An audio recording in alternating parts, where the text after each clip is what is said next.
आशीष जाए तो एक बार पुनः उसका जीवन दान मिल सकता है। मृत्युंजय वो ताकत है। और सीताराम शब्द तो रामबाण है ही है, क्योंकि रामबाण ही क्यों कहा गया। शंकर का त्रिशूल भी तो है, भगवान विष्णु का चक्र भी है, इंद्र का वज्र है, कुबेर की सेविका है, मैया दुर्गा का चंद्रहास है, यम का दंड है, हनुमान जी का गदा है। इनका नाम है, लेकिन राम बाण है। राम बाण से बढ़कर कोई भी बाण नहीं। अगर सनातन जाना जाता है तो राम से जाना जाता है। सनातन ही सत्य है, सत्य को स्वीकार करने की जरूरत नहीं। सनातन तो सत्य है, सनातन से ही आज जो हमारी भारतीय जनता पार्टी के प्रधानमंत्री जो है, सनातन कितना बढ़ाया। लेकिन कोई नाम लेते घबराता था। कोई भी मुस्लिम समुदाय अपने धर्म की बात करने वो अगर समुदाय को चढ़ जाता था। आज हम गर्व से कहते हैं कि राम ही सब कुछ है, राम बाण। क्योंकि किसी किसी के हाथ का जस होता है। कहा गया कि भैया वो उन्होंने एक दवा दी थी और रामबाण की तरह काम करेगा। तो रामबाण से बढ़ के कोई बाण नहीं बना। और रामबाण के बाद फिर एक हनुमत कवच है, हनुमंते नमः, ओम श्री हनुमंते नमः। और हनुमान जी के 12 नाम होते हैं, जिसे 12 नाम गजानन गणेश भगवान के। हनुमान जी को अष्ट सिद्धि नवनिधि के दाता, अष्ट सिद्धि नवनिधि के दाता। अष्ट सिद्धियां दिया था मायावी सीता ने।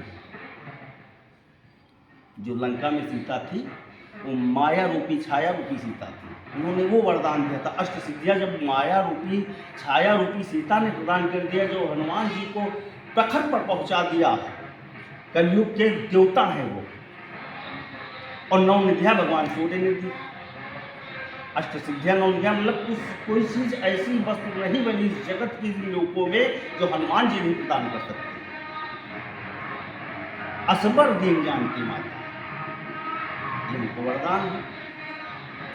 और जैसे 33 करोड़ देवता हैं और 4 वर्ण हैं, ब्राह्मण क्षत्रिय वैश्य।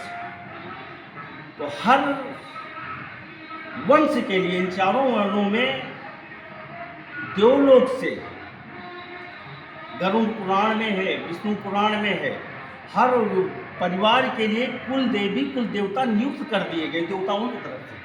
हर वंश के लिए कुल देवी और कुल देवता है।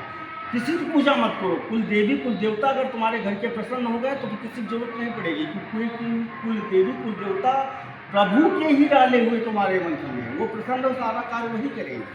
अब आ जाओ कुल देवी कुल देवता, आपको पता नहीं। अब पता नहीं तो पता नहीं है तो सब शक्तियों में ना, और देवताओं में है, ब्रह्मा विष्णु महेश में। यही सब कुल देवी कुल देवता यही आते हैं। तो कुल देवी और कोई भी अगर पूजा न करे, सूर्य को जल देना, ओम श्री आदित्याय नमः का जाप करना, एक चुटकी हल्दी डाल दे जल में, श्री आदित्य नमः 108 बार सूर्य को जल दें। सूर्य के सामने 27 गायत्री कर कम से कम पढ़ें, 27 बार गायत्री। आवाज नहीं निकलना चाहिए।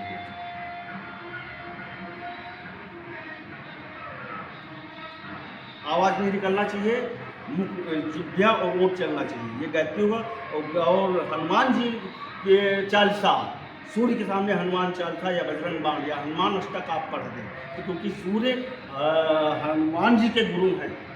दिन रविवार है, वो गुरु हैं, उनके सामने एक बार हनुमान चालीसा पढ़ लोगे तुम्हारा उद्धार हो जाएगा। अब आ जाओ